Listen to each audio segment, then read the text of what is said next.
নমস্কার, জয় রাধে রাধেশ্যাম। রাধে রাধে। গীতা। আজও কোটি কোটি লোক তাঁহার বাণীতে অনুপ্রাণিত হইতেছে। আমি যতগুলি মহাপুরুষের কথা জানি, তাহাদের মধ্যে শ্রীকৃষ্ণ হলেন সর্বাঙ্গ সুন্দর। তাহার মধ্যে মস্তিষ্কের উৎকর্ষ,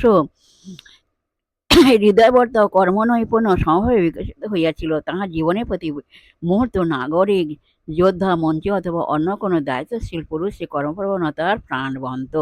বিদ্যাবক্তা, কবি, প্রতিভা, ভদ্র ব্যবহার সব দিক দিয়ে তিনি ছিলেন মহান।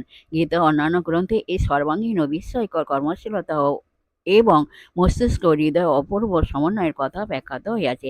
গীতায় যে হৃদয়বর্তা ভাষার মাধুর্য ফুটে উঠেছে, তাহা অপূর্ব ও অনবদ্য। এই মহান ব্যক্তি প্রচণ্ড কর্মক্ষমতার পরিচয় এখনো দেখা যায়।